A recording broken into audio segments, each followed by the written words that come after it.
ابو جعفر ابن خطاب رحمہ اللہ تعالیٰ کے بارے میں ان کا ایک قصہ ہے، اس سے آغاز کریں گے۔ ابو جعفر ابن خطاب رحمہ اللہ تعالیٰ اپنے وقت کے ابدال میں سے تھے۔ اللہ نے ان کو ابدالیت کا مقام عطا کر رکھا تھا اور ولایت و معرفت میں بہت اونچے پائے پر تھے۔ ان کے حوالے سے نزہۃ البساطین میں قصہ لکھا ہے، ایک مرتبہ ابو جعفر ابن خطاب اپنے گھر میں تشریف فرما تھے تو باہر دروازے پہ کچھ سائل آیا، مانگنے والا آیا، کہا کہ بھی اللہ کے نام پہ کچھ دے دو۔ تو ابو جعفر ابن خطاب نے اپنی اہلیہ سے پوچھا کہ گھر میں کچھ ہے؟ انہوں نے کہا کہ 4 انڈے پڑے ہیں۔ کہا کہ یہ انڈے جو ہے سائل کو دے دو۔ چنانچہ اہلیہ نے وہ انڈے اٹھائے اور وہ سائل کے حوالے کر دیے۔ ابھی تھوڑی دیر گزری تھی کہ دروازہ کھٹکھٹایا کسی نے، تو پتہ چلا کہ ابو جعفر ابن خطاب کے کچھ دوست ہیں، انہوں نے کوئی ہدیہ بھیجا ہے۔ تو شخص سامنے ہے، ایک ٹوکرا جو ہے پورا بھیجا، وہ انڈوں کا بھرا ہوا تھا۔ تو ابو جعفر بن خطاب کی اہلیہ نے وہ وصول کر لیا۔ تو ابو جعفر نے پوچھا کہ اس میں کتنے انڈے ہیں؟ انہوں نے فرمایا کہ اس کے اندر جو ہے وہ 30 انڈے ہیں۔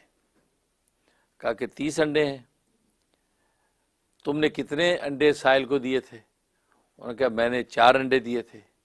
اچھا 4 دیے تو حساب پورا نہیں ہوا، کیونکہ 4 انڈے دیے تو 40 انڈے آنے چاہیے تھے، کیونکہ ایک کے بدلے میں 10 آتے، تو یہ تو 30 انڈے، حساب پورا نہیں ہوا۔ اس پر اہلیہ نے کہا نہیں، آئے تو 40 ہی انڈے ہیں، لیکن جو ٹھیک انڈے ہیں وہ 30 ہیں، اور باقی جو 10 انڈے ہیں وہ ذرا ٹوٹے ہوئے ہیں، اس لیے میں نے ان کو کاؤنٹ نہیں کیا، تو میں نے کہہ دیا کہ 30 انڈے ہیں، ویسے آئے 40 ہی ہیں۔ فرمایا کہ اچھا وہ 10 کیوں ٹوٹے ہوئے ہیں؟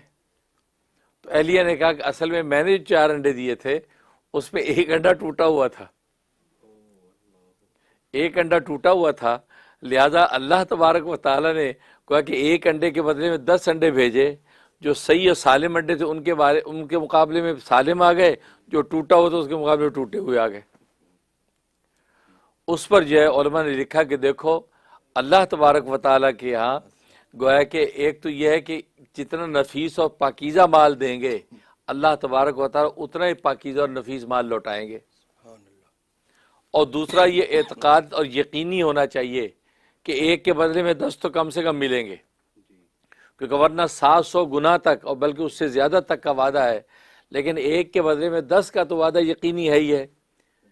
تو فرمایا کہ اس اعتقاد یقینی کے ساتھ اللہ کے راستے میں جب بندہ دیتا ہے تو اللہ تبارک و تعالیٰ اس ایک کے بدلے میں 10 فوراً لوٹاتے ہیں، کیونکہ اللہ تبارک و تعالیٰ ہم سب سے زیادہ غیرت مند ہیں، وہ اپنے سر پہ قرض نہیں رکھتے، اس کو کوئی بھی قرض حسنہ دیتا ہے تو اللہ ایک کے 10 لوٹاتا ہے۔